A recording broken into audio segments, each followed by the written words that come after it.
And we have a pretty busy agenda, so we are going to go ahead and get started. I am going to pull up my screen and share it. I'm just on a single laptop, so my view is a little limited. So if folks aren't able to see my screen, if it's a little wonky, please let me know. That would be great.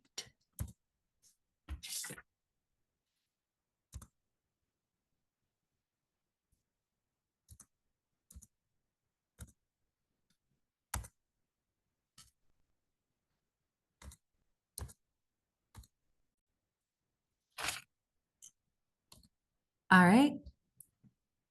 We are going to go ahead and get started. I am coming to you today from Spokane. We've joined our partners at the Spokane Regional Health District to be able to meet in person, which we're really excited about. So I want to pause for a moment and I want to do a quick land acknowledgement, just acknowledging the Spokane tribe and the Colville tribes here in this area. We also just want to do a big welcome to all of you, and we're really grateful to have you here. We've been really excited about this pilot survey, and we've worked on it for a long time, and we've had a lot of lessons learned over the past couple of months that we're really excited to share out with all of you because we find this to be a really valuable tool that I think is going to be really impactful across Washington State.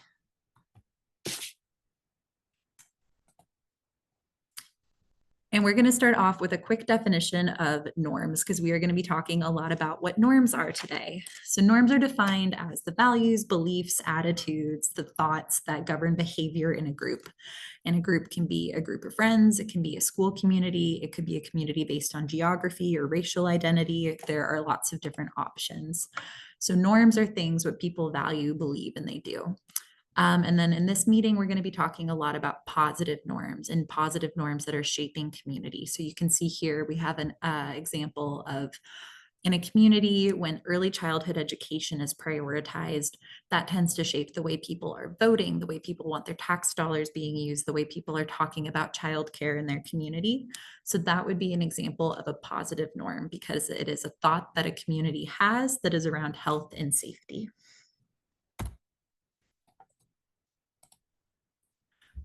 And for many years in social services and government and public policy, and especially in healthcare and health services, we have had a focus on resources being directed to strengthening protective factors within families. So when a family is struggling, when a family or when a child needs additional support, historically throughout the country, we have spent a lot of time and resources trying to support those parents, trying to support them with individual parenting strategies, changing the way they interact with their children, changing the resources that they have to interact with their children. And while these efforts have been shown to be successful, there is a growing movement and there is a growing realization that there are often things bigger that are happening to families. So racism, poverty, immigration status, a lack of a living wage, those are things that we can't equip an individual parent to deal with. That's something that needs to be changing or needs to be addressed on a community level. And when we're addressing it on a community level, we have found that number one, more families are able to be supported, but number two, families are better supported than when we're just focusing on their individual choices, their individual parenting style, their individual relationships with their child. So that has been something that we have been looking at more closely and that we have been trying to shape some of the interventions, some of the services, some of the funding that we are putting into community work and community interventions. Norms are often misperceived and we tend to over focus and overestimate the negative. Our partners at the Montana Institute are going to be talking about this a little more, so I'm not going to spend a ton of time on this, but you're going to be hearing us talk a lot about actual norms versus the perceptions or the misperceptions of norms. So perceived norms are going to be what people think the norms in their community are. But oftentimes those norms aren't the actual norms. So I might make an assumption about what the people around me think, or I might make an assumption about what my community feels about a certain issue. But oftentimes I'm wrong. I don't actually have a good grasp on what that group thinks. So a little bit of background about our specific community norms project. This project began with the Washington State Essentials for Childhood Initiative, which is a statewide initiative that's been running for several years through the CDC, and it focuses on reducing child maltreatment and promoting equitable well-being for children and for their families. And we work across Washington state. We've had a variety of different programs, and we work to ensure that race, ethnicity, income, neighborhoods, geography are not predicting either the success or the struggles of children. And a key activity of the work that we have been doing is this focus on moving away from, like I said before, policing individual parenting and moving instead towards community and social supports for families, specifically promoting norms that increase community support for parents and for caregivers. And you'll hear us throughout this survey talking about parents and caregivers, and that's because we want to be mindful of the fact that there are lots of people who are parenting who are not biological mothers or fathers, but who are the primary caregiver for the kiddo or child in their lives. So the goal of this specific project was to create a pilot survey and to be able to use that survey to measure the positive community norms in a community. So we were really lucky that the Spokane Regional Health District was willing to partner with us to pilot the survey. So we went through a lot of iterations of survey questions and how to frame the survey and what to ask in the survey. And then our partners in Spokane actually administered a pilot. So we were able both to practice the process of getting the survey out into the community. And then we were also able to see the results. We were able to see the results of the survey once it was in the Spokane community for a couple of weeks. So our hope is that in later phases of this work, we'll be able to tighten up the survey. We'll be able to use what we learned in Spokane. And then this data can be collected at a larger scale with different LHJ partners, different community partners, and then different groups, different LHJs are going to be able to support parents and caregivers differently in their community.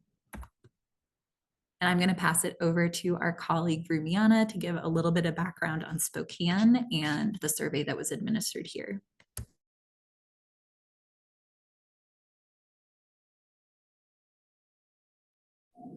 Thank you. So just a little bit of a background about Spokane. And most of you are from the state, so you're familiar where we are, but we are really the biggest, largest city area in this side of the mountain, so Eastern Washington. A lot of the services we provide are also for neighboring states like Idaho. Even, folks from Montana would travel to the area, especially when it comes to healthcare. And our agency is one of the largest on this side.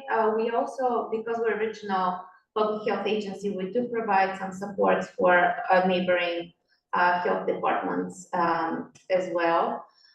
So why we were interested so much into this survey and piloting it here is because we've had a lot of experience with working on ACEs prevention over the years. We were one of the early adopters of that ACEs prevention work that came from CDC. We've done a lot of education and training and sharing the research behind ACEs prevention here locally, also statewide. Just an example of that work was the 1-2-3 care toolkit that was developed by our public health nurses here at the health district, and then what got to be used, not just statewide but country, in the whole country. So that was just one side of the story, though, as most of you know, as part of the Essentials for Childhood group. And we were really interested in the whole framework, which is healthy outcomes from positive experiences, that also introduces the idea that ACEs exist, but so do positive childhood experiences. And if we're just looking at ACEs and how to prevent ACEs from happening, we're not telling the full story of what that family community is experiencing. And also positive childhood experiences are kind of giving us that pathway of what can we all do as a community and how we can work collectively to provide access, to the building blocks of home, which are healthy relationships, safe and supportive environments, emotional, opportunities for emotional growth and for engagement with culture and community and civically. So we've been working actively into spreading, information and education about hope among community partners here in Spokane. and, neighboring counties. But when we heard about the Positive Community Norms survey, it was just a natural match of us softening the ground here and really trying to kind of rally around the idea that we all have a role to play as part of this community to build, resilience around our families with young children. So as you hear, through the presentation today, positive community norms framework is just a natural, fit for the whole framework as well. And as we know, Dr. Lincoln Buck was part of the development of the whole framework as well. Thank you, Rumiana. So with that, I'm going to turn it over to our partners, Valerie and Sarah from the Montana Institute, who are going to walk us through some of the background work that the Montana Institute has done for this survey and then the survey results. Sounds great. Thank you so much, both of you. What an amazing introduction and great background to how we got to this point where we are right now. I'm Sarah Thompson with the Montana Institute. I am going to share my screen and let me know if you see the big welcome sign. Do you see it? Okay. Yes. Claire, you're the only person I can see on my screen. I can see it. Okay. Hang on a minute. I'm getting some weird things. I told these guys earlier as we were practicing, there's some strange stuff happening with my PowerPoint. I don't know what's happening. So as long as you can see the welcome, I'm going to move forward. All right. So as mentioned, we come to you from the Montana Institute.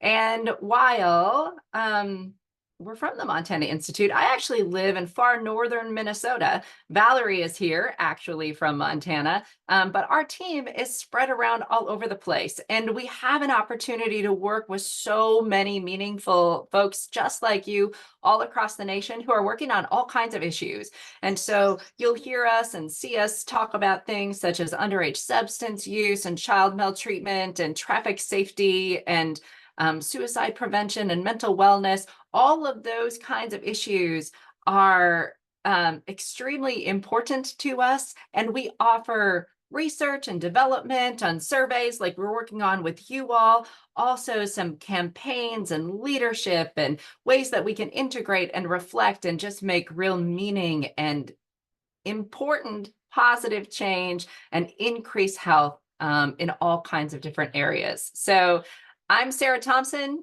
I'm the Director of Training and Communications. I've got almost 20 years experience working as a marketing consultant. So I come to this work through that lens. I had my own consulting business, and my local coalition, who is working on underage substance use way up here in far northern Minnesota, said 20 years ago, hey, do you think you could help us out with a campaign that we want to do to reduce underage drinking? And I said, yeah, I'm all in. Like, this is really important.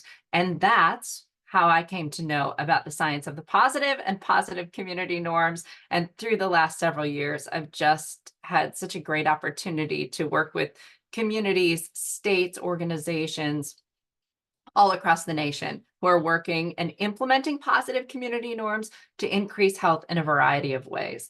And I'm so excited that Valerie Roche is here. You all don't understand. Like, it's pretty special to have Valerie on and doing a presentation because she likes to be kind of a behind the scenes kind of gal. But as you can see her nodding, she's just got such a wealth of knowledge. And so I'm so happy that Valerie is here, and she has such an intricate understanding of the data that we're going to be sharing with you and this project as a whole. And I can tell you just from being her colleague, so much heart for this work and excitement for what this pilot project could mean for this kind of work really globally. And so this is an exciting venture, and I'm happy to have Valerie with. I heard Dr. Lincolnbach mentioned earlier, and he is our founding director and lead research scientist here at the Montana Institute. So as you learn about the science of the positive framework and learn about positive community norms framework, And even the health outcomes from positive experiences that you all talked about, just know that Dr. Linkenbach, founded or was co-founder of some of those frameworks. So we always begin with the cycle of transformation. You're going to hear more about this. We always begin with spirit first. And what spirit first means to us is that we come to this work with a spirit of who we are. And we intentionally set our spirit, who we are, to the lens of uncovering the positive that exists. Where do those positives exist? Who we are, through the lens of how are we hopeful? How are we positive? What energy can we bring to this? So that's how we're going to begin. And we want to start out by just asking you all to think about something. And then you can share in the chat box. Those of you who are all in a room together, you guys can discuss this if you want to, and maybe share a couple of things in the chat collectively. But what we want to start out with is these questions. When is a time that you have felt supported by your community? Or when have you extended support to members of your community when they needed it? So go ahead and just go to the chat box. It doesn't have to be a big, long story, although it could be. But just know we have a short amount of time, but we're just going to allow people to populate some of these feelings of support, how you felt supported, or when you have extended support to members of your community. And I'm going to go to the chat box and read through some of these that are coming through. When's a time you felt supported by your community? Both times after your divorce. Yeah, when we go through these things that are so difficult and transitioning to the next thing that's coming in our lives, when folks come around us, man, there's almost, it just feels like we can make it through these things, right? Felt supported when someone helped me prepare for a difficult conversation, right? It doesn't have to be as big and life-changing events, right? But just these smaller times where, hey, I've got to go and talk to somebody and I don't think it's going to feel all that good. A neighborhood email list, that's interesting. I'd love to hear more about what that is. Yes, when your wife facilitates a school fundraiser or community building event. I love that people are, loving these things. When my husband ran a marathon after recovering from cancer, I can imagine the image that's on the screen right now. I can imagine that's how everybody who was there to support your husband was feeling about that moment, right? Like, that is beautiful. Thanks for sharing some of these moments. And I know that there's so many other times when we feel this support from our community and when we extend this support to our community. And it's important for us to begin there and think about it's not just us who are together in this room, in this space, these few hours together, couple hours together. But this is happening regularly. It's happening all of the time for those that we love and care about. And there's another side to it too, right? Where we or others, we don't see that sort of support for those that we care about so much and that we serve. And so with this pilot project, with this pilot survey, we went out to find out what kind of support exists. And here's a spoiler alert. You're going to see a lot more of these kinds of norms that were uncovered through this survey that was piloted in Spokane. But the positive exists in Spokane. There's a lot of support.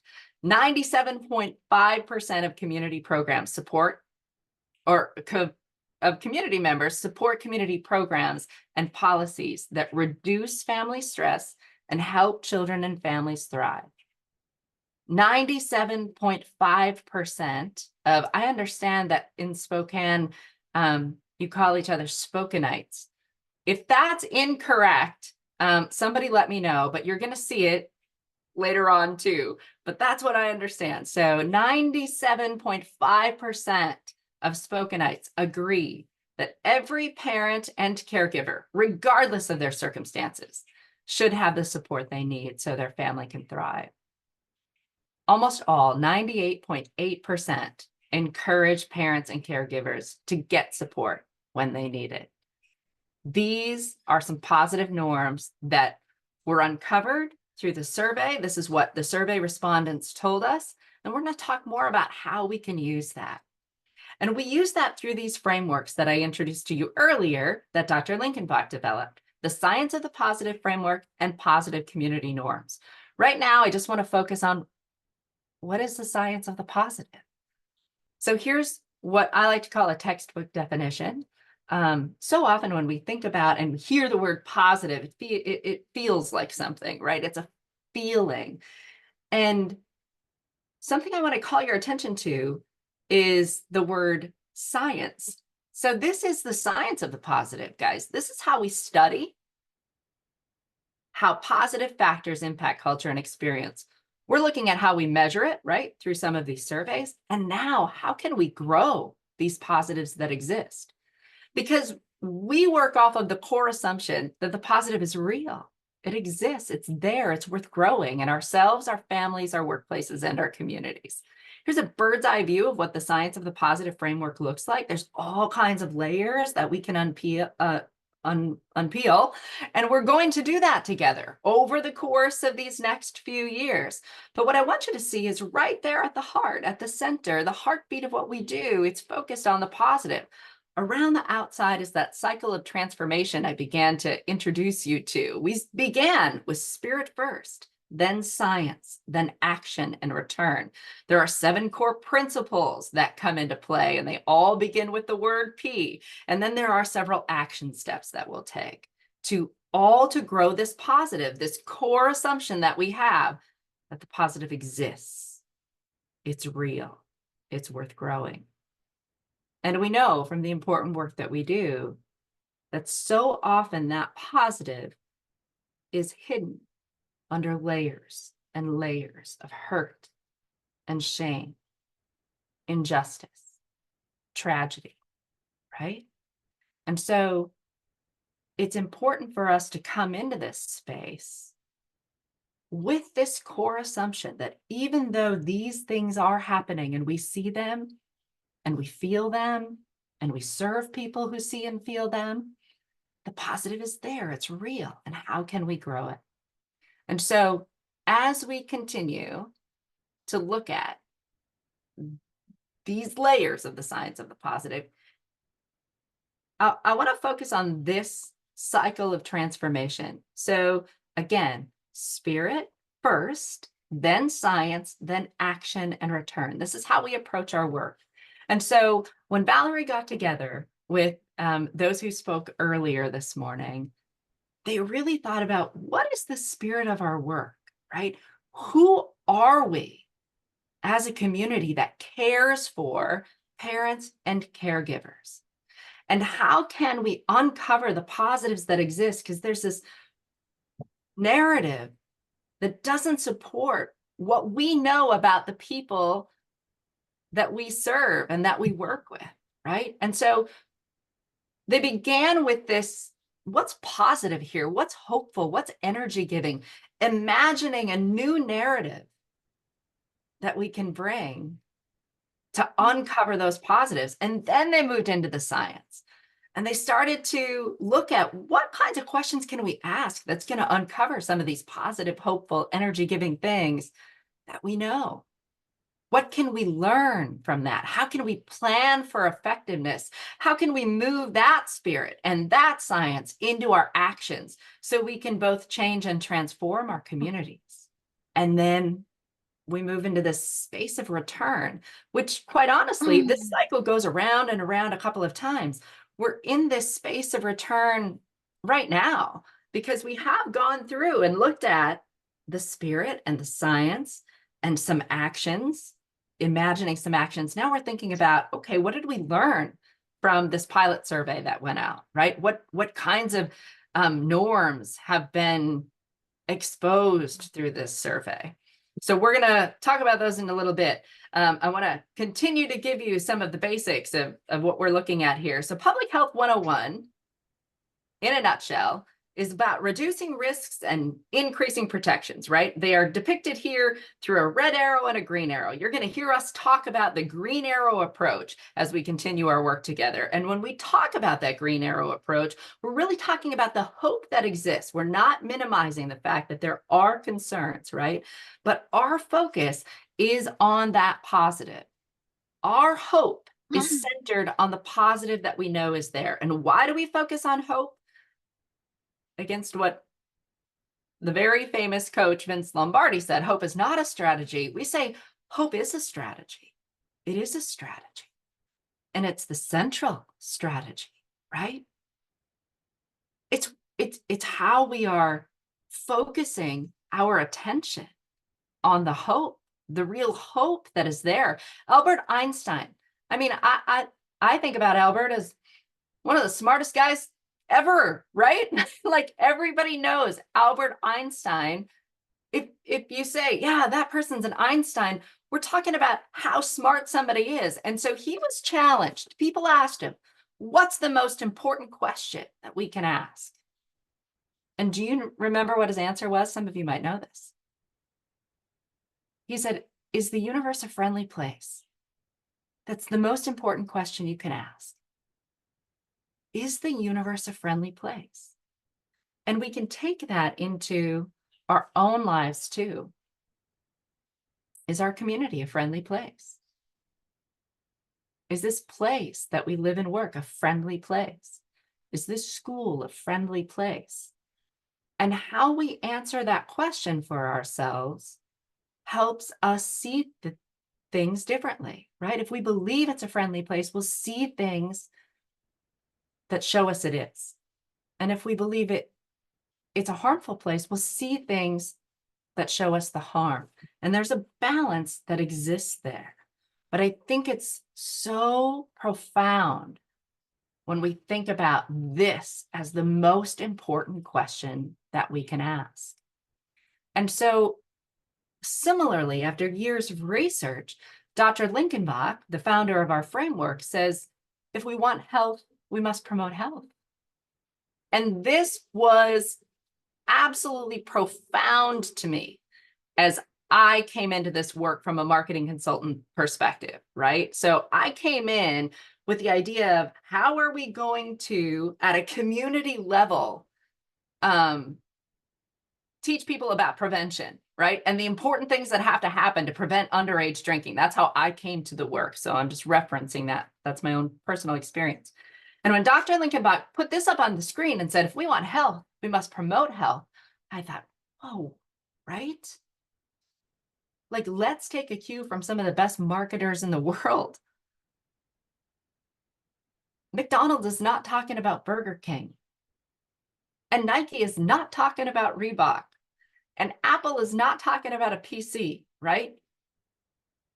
Yet in the world of prevention, all kinds of prevention, we show images and depict the very things we don't want to be happening, right? The things that we're trying to reduce. What if we start to show those things that we want to grow? If we want health, we must promote health. And so there are a number of ways that we can do that. And we need to so often shift the very lens, the very way that we enter. So transformational leaders, which we all are, right? We are all looking to transform. People are looking to you and others around you. You are looking to others, your colleagues. How can we transform this work that we do, this place that we live, into a more beautiful, healthy, protective place?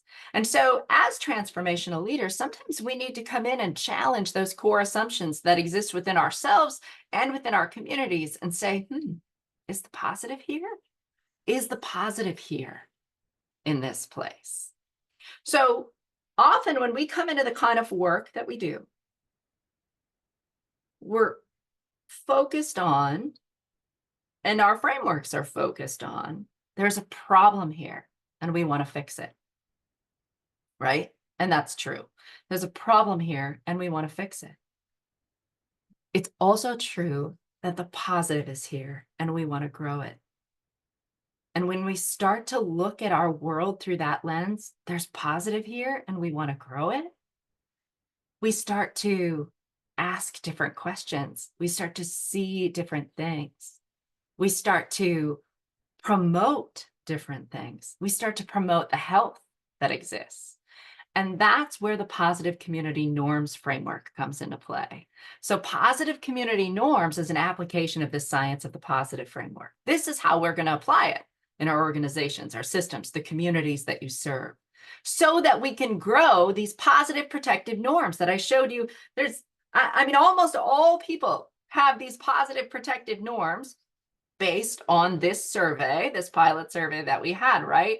How can we grow that? How can we have more and more and more people coming into that? How can we correct the misperceptions that exist around those norms? So while those norms exist, you're going to see there's some significant misperceptions about that. And we're going to do it in these key steps. We're going to first uncover the positive, which we've done. We're going to measure gaps, which we've done. That's the science of the work. The action is to challenge those misperceptions so we can increase health. So the positive community norms framework looks like this, a whole lot like the science of the positive framework. But right there in the center, we've shifted to a focus on growing positive norms. And we do that across the social ecology, like Claire showed us at the beginning. And we are still using this cycle of transformation to move us through spirit first, then science, then action and return. In this model, there are some key skill areas that have been added. They're those gray circles. So you see leadership, communication, integration, and reflection, and those key steps that we'll use and additional action steps that move forward. So there's all kinds of layers that we're going to unpack over the course of the next, several years that we move through this project. And just know that this is what it looks like from a bird's eye view. So going way back to the beginning, as Claire mentioned, social norms theory or norms theory says that we tend to do or believe what we think most people are doing or believing. And as she mentioned, so often what we think most other people are doing is wrong. So norms theory has this, we're measuring the norm and we're measuring the perceived norm. So on a question, a survey, the questions might look like those down at the bottom. And again, this is underage substance use questions. You're going to see your own kinds of questions here in a minute, but how often do you drink alcohol is measuring the norm, right? So that's where we get the actual behavior or attitude of the majority of the population, what most people do or believe. And then we can measure the perceived norm. And a question like that looks like, how often do you think most students in your school drink alcohol? How often do you drink? How often do you think most students drink? So often there's a gap there, and you're going to see the same thing with the data that that we're going to uncover to you in a minute. But let me show you how this plays out in so many different areas. So in Stoughton, Massachusetts, high school students, 76% of high school students say they have not used an electronic vaping product in the past 30 days.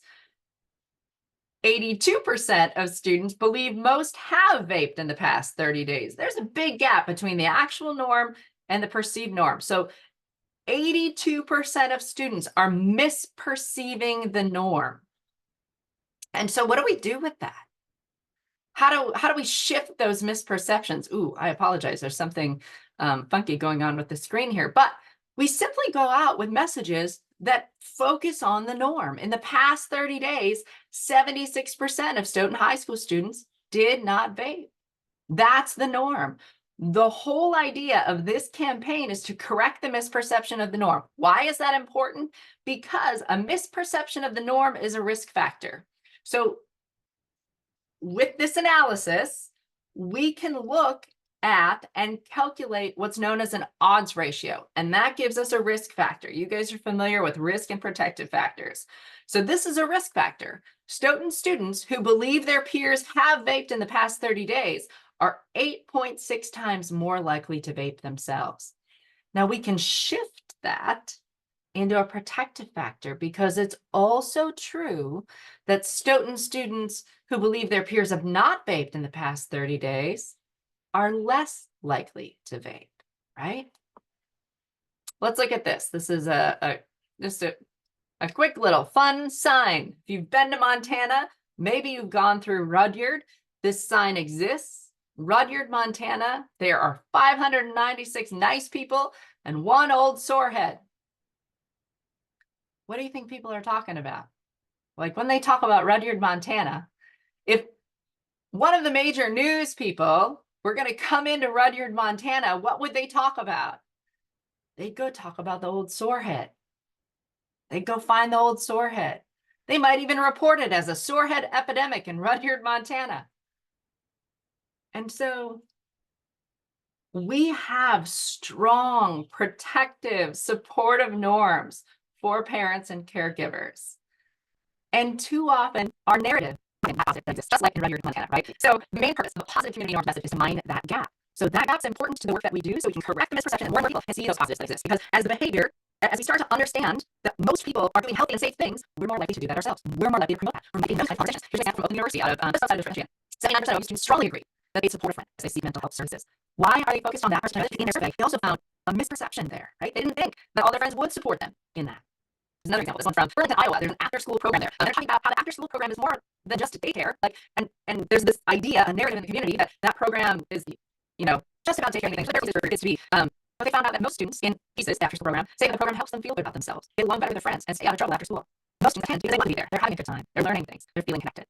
This one comes from a project that we've done with the folks at Missouri Children's Trust Fund. And so they went out with a survey to see how parents feel about these protective things that we need to have conversations about with our kids, and in particular child sexual abuse. Here's something that they found: 86% of parents do in fact, they also found they are having that conversation. And so we really want to elevate the idea that hey, parents are talking to their kids about these things, and let's spread the word, let's grow that positive norm. And that particular positive norm then can lead into some of these really important things we want parents to know. So when times right, try things like, and this is part that's been kind of loosely throughout this video, but this positive norm leads us right into the types of things, the kind of ways that you want to encourage parents to engage with their children. Here's another one from Missouri Children's Trust Fund. You're going to see this in a minute too. Parenting is taught, right? And 94% of Missouri adults agree that there are better ways to discipline a child than physical punishment. This is something we agree on. Learn strategies that could work for you are something we agree on the website. And so this is a quick overview. But anyway, it's a quick overview of the science of the positive and positive community norms. And when we come back from the break, we'll check and see what came out of the norms that were uncovered through the survey. Any other questions, things that you want to say, Claire, in regard to from getting the stretch? Oh, we're got it.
Okay, I believe 49. Okay, I'm gonna, I know before there was some, break box on the screen, okay? Yeah, okay, great. So now we dive into the next cycle. So let's talk about the spirit of positive community norms and signs of positive development into the cycle of work. So as Claire mentioned in the beginning, we set out to assess community support for parents and caregivers, right? And as Sarah mentioned, positive community norms have been used to move the needle and increase health and safety, crisis and substance use, binge, violence prevention, care trafficking, and other safety issues. So our question was, could it be used to increase norms to support parents and caregivers? We don't know. So in this month, we started off here, we started with these ability study on the literature. And we looked at other people, what programs or projects are happening in the community in Washington, what norms, projects related to this issue exist in the literature, what how to apply such norms, such community norms work to this issue. So we thought, maybe we should try. And you will see if misperceptions exist around this issue, and if those misperceptions can be corrected to change actions. So the video of these two, which was the development of a pilot survey. And as I mentioned, there's a lot of conversation about what should be in that survey spirit, survey goals, survey norms, you might want to collect and shift in community, and what's the parents and caregivers, survey states, survey, create supportive spaces in which families, caregivers, and parents can all thrive. There was also that before question pilot survey, and we focused in as mentioned as parents and caregivers, foster children or families as extensions of children, the people who are doing that work of raising, protecting, newborn children in their communities. The survey included two main pilot sessions. The first was the sessions, and the second one wanted to detail what that looks like. And then also really wanted to capture what people's experience was, what the experience of parents and caregivers in every community was about accessing support for substance use, support for basic needs provision, support for parenting challenges. That's another category question that we're really interested in, including on the surveys, find out people that positive negative experiences or barriers. So then we did the phase 3 was the community pilot survey that folks at the community health district and talk about results of that today.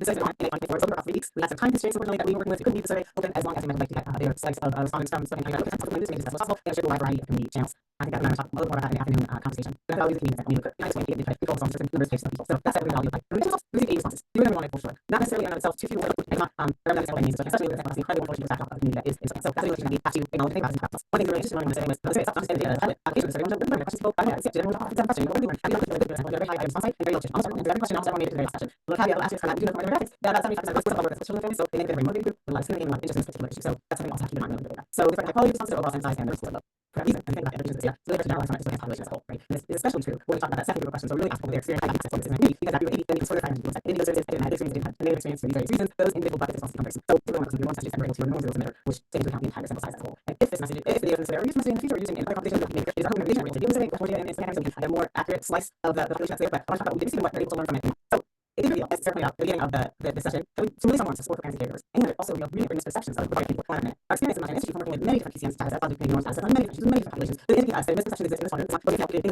responses today. They don't be limited just to that group, right? Misperceptions probably also exist in the population. We can't show that with the survey, and those misperceptions may show a little differently, but they're absolutely meaningful. There's some animation in this.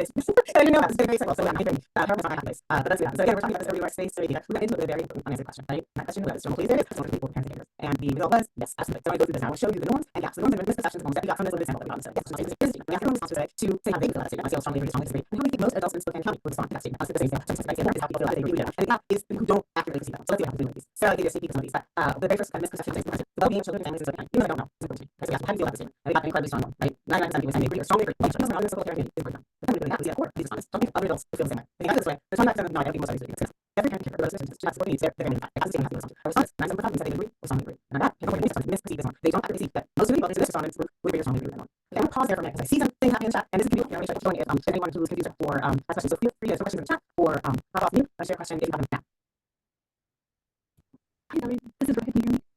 Yes, we hear that. Yeah, I'm from the Department of Health, and I was just curious about convenience sampling. And you had, I'm new to this stuff. I'm also learning. I'm learning more about Spokane. I heard you say it was a really diverse community, and I was just wondering about the convenience sampling. Was there some reason to do convenience sampling when it sounds like it was known that it was a diverse community? Was there a time crunch, or what was the it would have seemed like just as an outsider, a diverse community to answer the survey? And convenience sampling to me seems like it's maybe the easiest way to get information, but not necessarily helpful in terms of trying to reach the people. That's a great question, Rebecca. There were, as it always had limitations, in terms of time, we had limitations in terms of budget. The Spokane Regional Health District did translate the survey into 14 languages and make flyers about available languages in an effort to do exactly what you're talking about, reach a more diverse slice of the population. Anytime you convenience sample is called that because it's convenient, right? It's kind of the easiest data analysis you might not get as rich data sets you want. And this one has limitations in terms of time, most especially in terms of getting the survey out there in time for us to get the data back to present to all of you today. So it's one of these why we went into it with the understanding that it's a pilot survey. We wanted to see what we could learn, and definitely one of the lessons that we learned is we need to do more to get the survey out into and encourage responses among a greater variety of people. Did that answer your question?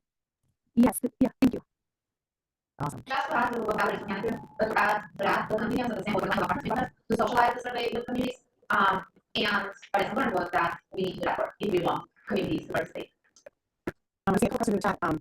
One great question was, this was a highly motivated respondent group, right? And how does that impact the gap, right? Does that mean the gap may be bigger among them or smaller among them? Sometimes we see that people who are really close to an issue sometimes have the biggest misperceptions about it, right? Because they have a lot of exposure. People who work in, substance use prevention might have misperceptions about the that in their work, right? Or people who work in law enforcement might have misperceptions about the likelihood that any person might be involved in a crime because everyone they see might have had that exposure or involvement, right? So I don't know the answer to this. In terms of this gap of this very motivated group will be bigger than the average person in Spokane or smaller. And that's one of the things that would be great about having the opportunity to collect more data is we can see what I was saying before, how these misperceptions, it won't be the same everywhere.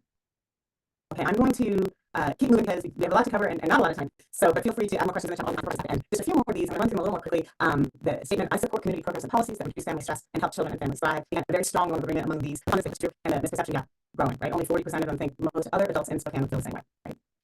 All parents and caregivers in Spokane County should have access to services and supports to help families needs. Again, very strong norm of agreement, and this gap just keeps growing, as edging up towards 50% of the respondents of this survey think most adults in Spokane would not agree with this statement. Right. So it's a little bit different. We asked people if they felt supported by their community in Spokane County, and we didn't get a norm. Right. Norm is anything over 50%. We got exactly 50% of the respondents to this survey agreed that they feel supported. But it's interesting. There was a perceptual norm. Right. They think that 82% of adults in Spokane, the majority of adults in Spokane, do not feel supported by their community. And to me, what's really interesting to me here, it really highlights the gap that we've seen through all of these norms. Right. Again and again, we're seeing, yes, the respondents support children and families in various ways, and yet when it comes down to it, there's this perception, this story, this community that does not feel the support of their community. It goes back to the question that Sarah mentioned at the beginning: is the universe a friendly place? Do people in Spokane feel their universe in that county is a friendly place? And this would indicate no, despite the responses of support and caregivers. So this is this kind of tension, this gap that's really interesting. And just to reiterate, I'm not going to read them all again, but we saw these very strong norms of support, right, in this data set. And I keep saying that because we're limited by this data set, but I want to use it to make meaning from a sample like this if it were a more robust sample, right? So we get these very high norms of support. You might think, done and dusted. So Kansas is a supported place. Look at these norms, incredible. We've done it. But I think the story is this factor of the misperception. People aren't hearing, believing, understanding, feeling that this is what their community is like, right? And it's something I've heard from friends and colleagues who work in Spokane. They don't feel like this is what can happen to get an accurate picture of the norms and then share those norms in the community with the community in a way that can really change the community. Right? So back to the beginning, yes. Now the question is, can we correct those misperceptions to transform attitudes, transform behaviors, and rewrite a new community narrative that then affects how people live, work, experience, raise their kids, vote. All these things have huge impacts from other research, huge impacts on people's personal decisions, their attitudes, and the way they show up in community. Right? And now that we've identified that this is an issue around which there are misperceptions, let's up the door for us to use the positive community norms approach to shift those misperceptions. So there's an opportunity there. How do we do that? How do we enter this space? How do we move into this gap and close it? Well, I'm going to pass the baton back to you. I also want to recognize there are a bunch of things coming in for the chat, plenty of questions about the survey validity and who took the survey and what questions being asked. And so as we read through these, we're also going to have more opportunity for question and answer at the end. And all of these things are so important. This is a pilot project, and everything that you all are bringing up in the comments, please keep bringing those things up. It's all opportunity for us to learn, and we have a principle at the Science of the Positive. We also see that there's so much room for growth, and other people can come alongside and look at how we can build this into something that is more meaningful, more representative, and that's really where this is going. And so all of these kinds of resources and I appreciate it. Keep track of these things. I've got now a whole tab of things open that are resources that you're sharing, so I appreciate that. Also things to consider. Okay, I'm going to go ahead and share my now. Yeah, okay, awesome. So what do we do with science? That was a piece of the science. That was these are the norms that are covered. These are the norms for this particular population, right? How do we challenge some of those misconceptions that were to some of these examples that I showed you earlier? Some in particular from those trust fund. I want to look at the evidence of what this gives you. So there's this statement that parenting is tough, right? This is where we are. This is the concern. We are concerned about this. It is tough work, and the hope is that 94% of Missouri adults agree that our research question. So we're bringing that and living that up. And then the next statement is learn strategies that could work for you at 7maybreon.org. So we are using the normative message that helps, and it's important to bring that up because there were misperceptions around that. So this could stand alone, or it can be used to draw people into some of the very offering support that you all have to offer to bring them into that. And so here's another example of Missouri Children's Trust Fund. Again, we've got the positive norm that leads us into some of that information that want to know. So 86% of parents talk to their children about personal boundaries. They also knew that it felt awkward for parents to do that. And here are some ways, here's some things that you can bring up, right? And adults should never tell you to keep it secret. Well, there are okay to secret. So really taking a look at those things that we want parents to be talking to their children about. This is something we agree on. So now let's bring this into just above the covered. And so look at this. So next to respondents, right? 97.5% of respondents in Spokane support community programs and policies that reduce family stress. What do we do with that norm? What would that look like in some of our messaging, in some of our programming? And so I just want to give you an example of Claire did a nice job earlier showing us that there's on and out there, there are peers and there was and their neighborhood and the community as a whole, and there's a societal view. And so if we look at that particular norm, it might be virtually 98% of us support community programs and policies that reduce family stress and help children and families thrive. Join us for these community programs. This is just an example. This is just a what this kind of working with these norms and consider this percentage of questions that we answered. But in beginning to explore this, we can come up with some nudges and support that we have programs. So this is an example of how we might use that message for those folks who participate in our programs. What are our message to policymakers? What about those people that are creating laws that can support people we serve? So using that same stat, 97.5%. So you'll notice on the last one, I rounded it up. Show you public ways we can use that number, and you can decide. There's a whole pilot testing that we do. For policymakers, I moved to the decimal point. Oftentimes more accurate than 97.5% of people in Spokane who took survey support community programs and policies that reduce family stress and help children and families thrive. So happy to support policy work. Here's the go out to community members. Now we're going a little bit broader. Thanks for your support, Spokane. This survey says that almost all of us support community programs and policies that help children and families thrive. Let's spread that word. Here's the programs we have available, right? So you see how this will lead into some of the important messages we're already looking at into your community. So what we'd like to do is have you this. We're proposing this survey legend. There may be other things that pop up as an opportunity to connect with others who are on this call. We're going to put in a breakout room of 4 or 5 people. Just what you have. And so if these were the norms of the community, one thing we'll probably do is take a picture of this particular a picture or a screenshot so you have this question. But if these were the norms of the community, these you have here. What do you have for using them? How you use them in media messages? How you use them in a website text or presentations that you do, conversations that you have, press releases that you put out, conversations with with us. Here's more. 97.5% of every parent, regardless of their circumstances, should have the support they need so that the family can thrive. Another one is 98.8% encourage caregivers to get support when needed. So just looking at those norms, what ideas do you have for using them? If those were the norms that we're uncovering, we're going to actually go and mess with this. How might you be able to use it? I'm going to grab and before we get into 7 minutes to talk to each other about this. 7 minutes. All right, I think somebody else is setting up the breakout rooms.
Hi, Claire. In our breakout room, there was a person named Will and a person named Christine, breakout room 12. I spoke up, but no one responded, so I don't know if they're actually meetings or not. So I just wanted to bring that to your attention. I just decided to leave the breakout room and attend to a couple of other matters and wait for the general session to begin again. Sounds like you may not hear me.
I know I'm very reminded we're in business. Zoom back to where we are right now. And every idea was what to get, so this automatically with fantastic. We want to over here. I just make some personal ideas that have to use these types of norms in future messaging campaigns. So once this stuff, we'll take out here.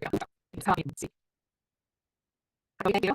Yeah, I don't hear Laura because everything well. Part of the about is business with and saying how we price out and we're going to run revenue. Do not see the company with the company. It will be doing it. We're going to what I'm saying that everything much as you. As the $50 decision justification for more of the interfaces, as a member of pays me organizations are required to research as I have something about the and for the documents my way to do things right to our the officials.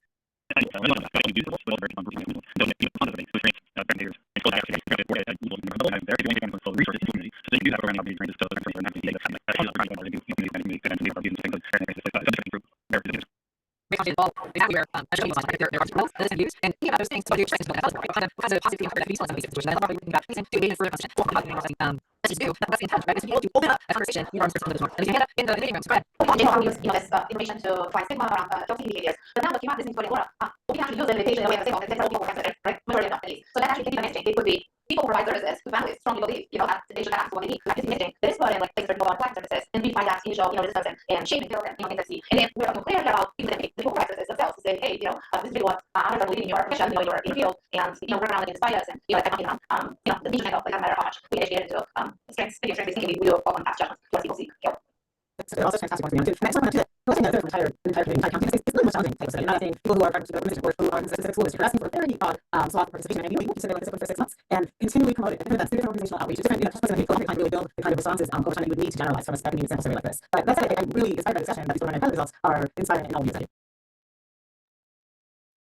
what else is coming up? We've gone through spirit, science, action, and return a little bit. Claire's going to come back in and talk through some next steps of what this means and what was learned. So, kind of walk through some of the return. But before we do that, we don't want to miss the opportunity to hear more from you. What else is coming up for you in regard to the ideas that maybe you talked about in your group, or maybe you didn't have a chance to, or something you maybe heard in the group that piqued your interest? Maybe the comment in the chat box that you'd like us to come back to. What are some questions and comments? A question I'd love to know, and how many of the respondents were male? Thank you. Sure.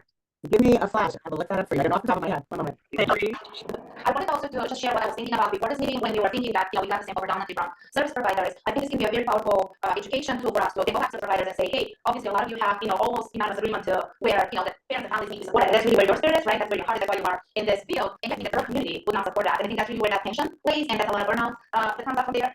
So I think that can be a very powerful way for us to work with providers and looking at that as Ms. Bertrand. What reminds me, in previous work she's done is a lot of us, everybody, forgets that we are community as well. So when I'm saying I'm supporting it, other people are not supporting, that means I don't identify with other community members. And I think that's again what relates. I'm speaking as a social worker who's been 20 years in the field, and I've experienced that. So I think that really can be our way, also the way of designing intervention, where we can strengthen the workforce. The well-being of those who serve and are in the work, right? And I love how you're starting to really feel like you can use these data to bring up those kinds of conversations that may not have been able to be had without these sorts of data. Like, right, let's look at what does this mean to you? How do you feel about this? What's coming up for you? Much like we are in this community of people who are just exploring these data for the first time. So, continuing that exploration and really being aware of who answered the survey, right? The demographic that answered the survey, and how we can speak to those people, and who we can't speak to, and who we can't generalize this for, right? So I think all of that is great conversation that's beginning. What else? We've got the answer that 11% were respondents. 11% were respondents. All right. Thank you. I was just thinking, I was going to type this in the chat, but I should probably just say something instead. I was just thinking about, the strategies that were built by this kind of data, and we have in Washington State the behavioral risk factor surveillance system, which is collected across the state by phone, and it sounded like Missouri did the phone collection for this as well. And even like a text message, if you could utilize like a text, like be able to send out a big text list and say, hey, help us by taking the survey, something where you could do a sampling of a larger group that could be more potentially representative, as it would be possible to get questions like this, even for one time on the DRFSS, or one time like a different strategy where we could do like some sort of a wide broadcast to the whole community. I think that would be really awesome. Do you have anything you want to say? That's a great point. We have worked with several states to get some of the questions on their statewide youth surveys, specifically about substance use, because we see enormous gaps between the ones that are substance ones when you go in and ask high school students how often they think most kids their age use substances and how often they do themselves. I love that idea. And we love phone surveys because you can really segment your population. They'll keep calling if they get right? They're very expensive to do. So there's always that back and forth, and then of course cell phones are added a different layer. So we're always chasing that balance. How do we get a great sample for that we can afford to get that gets us a really accurate picture of the content? Another question that came in the chat from Cindy: how do you measure diversity with survey respondents? Did many BIPOC people participate? And so I haven't seen the actual counts of the diversity and ethnicities, but I do know that the majority of the sample that we received were white, well-educated females, right? And so that's certainly something that we would look at, getting a more diverse sample of your community, or space or area that the survey is going out. Okay, so 82% of the respondents identified themselves as white. Thanks, Valerie. Just talking about the Healthy Youth Survey. Yeah, we're really familiar with the Healthy Youth Survey. There's so many folks across Washington that have really latched on and using these positive norms specifically for underage substance use and mental health things, traffic safety. And so it's exciting to be able to explore what does this look like in this work that you all do. Yeah, it's thanks, Matt. It's so interesting to look at these data from a different lens, right? We've often had some use rates specifically for substances, and oftentimes that's how we reference the use rates. There's also this, other side, the norm that exists around this. And we introduce that to educators, to students, to community members, and others. They start to go, whoa, oh, yeah, right? Dreaming of a day when we have a healthy parent survey. Kiki, mic drop there, right? That's a beautiful idea. My heart is spurring. Let's do that. This is good. Let's do this. I think, Claire, you are going to be coming on next and kind of offering some next steps and some lessons learned and moving us into the next. So I don't know if you are there and if you are ready. Oh yeah, I can do that for sure.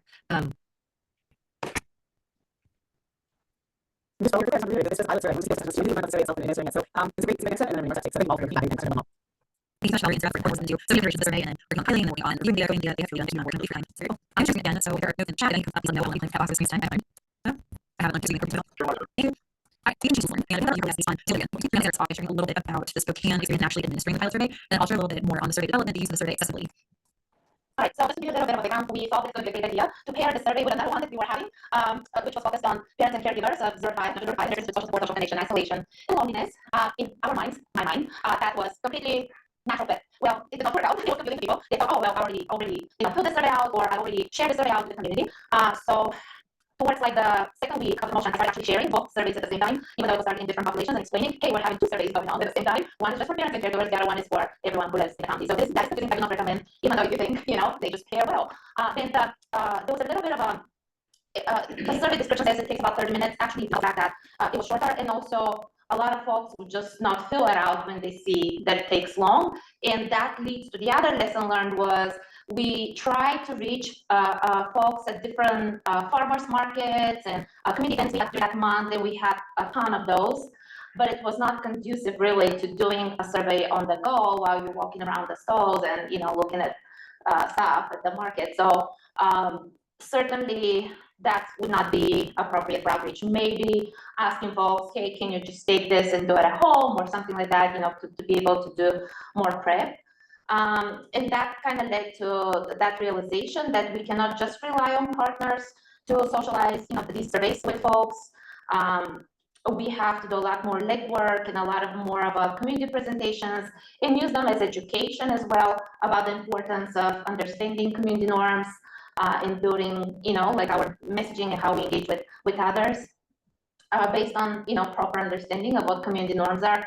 It was just difficult, folks. Some of the feedback was that it was difficult to think about what others are thinking, which was news to me because I always believe everybody has opinions about, what others are thinking, right? And now when we asked them, they said, well, I want to know, or how would I know what others are thinking? So that's, different layer of thinking about stuff kind of tricked people, because with the other survey we had, the questions were really just focused on yourself, what your experiences are, and people, we had about 200 responses on that one. So we have to educate everyone around this and what community norms are and why are we asking questions like that, so people understand, what are they asked to answer. It takes time, or several times we reflected on it. It does take time, certainly more than a couple months. I would say maybe have it open at least for half a year so you can do all this, socialization and education and build relationships, and then really build that we're all in this. It's our community, so we're all in this together. So we all need, to contribute to explaining what they are and understanding what they are. There was some feedback around the name of the survey, that it was confusing as well, and that it's kind of like boring, that we need to make it a little bit more appealing, to folks to take. Just a personal observation, because somebody asked about how many males took it. I intentionally pushed my husband, who's a mechanic, so I'm like, let's push, into a completely different field. So you go and advertise all the different, places you guys have, they have several shops. Who took the survey in those shops? The female workers. So I think it's just that length of the survey in general, but also that asking to think about, it's not a quick, answer. It takes time. You have to reflect on it and check in. So that definitely was something, that I learned from this. And the last thing I would just experience, I felt like we failed at this, because we didn't get as many responses as we're hoping. We didn't get as diverse sample as we are hoping we get. But actually we succeeded because it was a pilot. So we did exactly that. We piloted the survey. We learned how to do it better next time. And even from the data we got, now I'm thinking we can actually use even that data when we are working with providers. So I think it was actually really exciting to be part of this, and we're really grateful that you gave us that opportunity. So I think something that's really important for you to talk about in a positive way is we've worked through some of the kinks with the pilot project. Yes. One of which is, Valerie and team were talking about earlier, is the translation to 14 different languages. Every time you translated one thing, you had to do it 14 separate times. Yes. And then update the survey. And our comms team sitting in here, they, understand some of that struggle at times. And then also what you're using as your translation service may not actually be common language within the community. Yes. Because of slang or terminology or how it's phrased. So something to think about as you're doing a survey and you are trying to reach more of that BIPOC community and other diverse languages, is you really have to think about every time you change one word, what that delay is going to be, which accounted for some of our delays here by 2 to 3 months. But it's something that's in mind. The other thing too is just that languages, translating language isn't a big barrier. Yeah. Translating, getting through the cultural barriers is not just language. There's just, some of the communities probably should have not had electronic surveys. They probably should have somebody in their community handing out programs. Things like that. Just language is one little aspect of it. Absolutely. Spokane. I echo a lot of that feedback. A lot of the start and stop, well, not start and stop, but there were a lot of pauses that we need to take on our end, and it resulted in, you add a week at a time and then another week and another week. So we were hopeful that we were gonna have this survey out in the community for a couple of months, and then like I had put in the chat, we ended up only able to have it in the community for a couple of weeks, and Rumiana and her team were really trying to run it out as much as they could. But I think it just needs time. And exactly to your point about breaking through cultural barriers, we need to be able to create more relationships to be in the community. Rumiana did a great job of going into community with paper surveys, but doing that for 2 weeks versus being able to do that for 6 months, I think would have been a huge difference. And to your point, Rumiana, this was a pilot. So this was about us testing, does this survey instrument work? Can we get data? How do we get this into the community appropriately and respectfully? So we learned. And I would suggest that if there are groups that are going to be doing this later, I would certainly be supportive of not spending more time, because we were spending a lot of time on it, but just on the back end, getting it programmed, getting it translated, getting it set up, but really building in time to have this survey sitting with community and doing multiple iterations with community, which isn't rocket science. But on our end, for the Department of Health, the big takeaways that we had from working on the survey, we were really intentional about wanting the language to be about parents and caregivers, because we have found that if you ask people on the street, how do you feel about kids? Most people are going to say, like, yeah, I like kids. Kids should have access to food. Kids should have access to safe homes. When you shift the conversation and say about parents and caregivers, then you start to shift to a much more pull yourself up by your own bootstraps mentality. And that was really important to us to want to highlight, because going back to that social ecological model, we know that when we support parents and caregivers, that is one of the most effective ways that we are in turn supporting children. But we spent a really long time trying to make sure that the questions reflected that, and that the questions reflected this desire to support parents.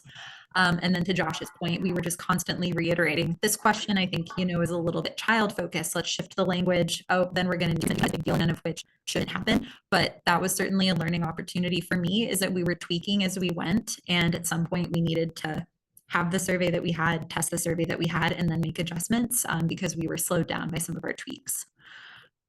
Translation took a while, and it was somewhat expensive, which I don't say in a like, oh God, that was such an expense. Like, it is so important that we have good quality translations, and it was so important that we be able to share this survey with people in the language that they feel comfortable in. But I bring that up just because if we are expecting other community partners, other local health jurisdictions, other local community groups to be doing this survey, and if they want to be doing it, building into their projections, building into the grant writing that they're doing, building into their plan that they might need to be spending a couple, upwards of $5,000-$10,000 on translations.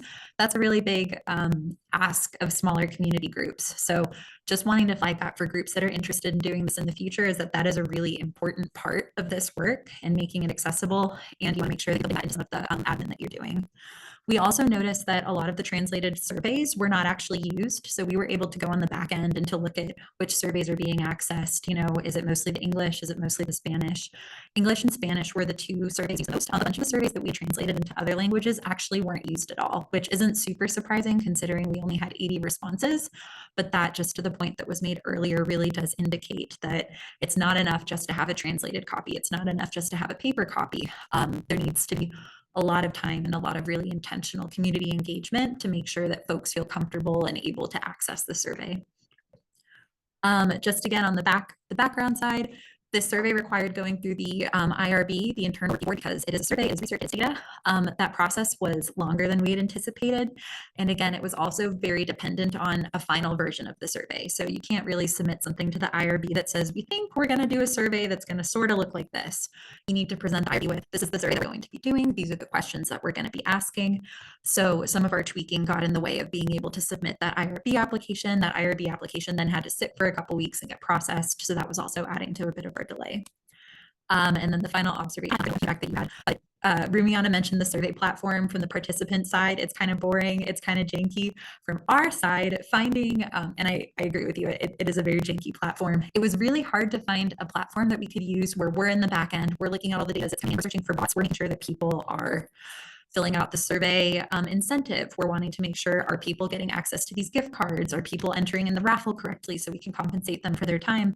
And we had a harder time than we had anticipated finding a site that was easy for someone to use as a participant, so able to do it on their phone, able to do it on a laptop, able to answer the questions in the grids the way that we needed them to. And then also that was going to give us all that back-end access and allow us to share the results with the Montana Institute. So the Department of Health actually created that survey. And then we wanted to be able to share the data with the Spokane Regional Health District, with the Montana Institute. So that was a little trickier than we had anticipated, and it's worth chewing on for groups that might do this later, of if there's another platform you want to use, if there's another way that you want to be doing it. I can see that we are almost at time. So what's next? So for those groups that are here today that are interested in learning more about the survey tool, learning more about implementing a positive community norm in your community, Montana Institute has created a tool. It's a self-assessment and a readiness assessment for local health jurisdictions or local communities to be able to see, are they ready to implement something like this? Is there the manpower? Is there the staff? Is there some of the financial needs? Is there some ability to do the back-end administration, translation, IRB applications? So this survey tool about the Positive Community Norms Survey will be really useful in helping groups determine, yeah, we're at a really good place where we can do this, or okay, it looks like we're really strong in a couple areas and we just need a little bit of time on these ones. So we can drop this in the chat and we'll send out an email after this with all of this contact information. But if you're interested in looking at that readiness assessment tool, if you have additional questions, you can reach out to us at essentialsforchildhood@doh.wa.gov. And volunteer, I'm told, Rumiana, if folks have questions specifically about Spokane, about the outreach, anything like that, I have her contact information listed here as well. Congratulations, Rumiana, you rock.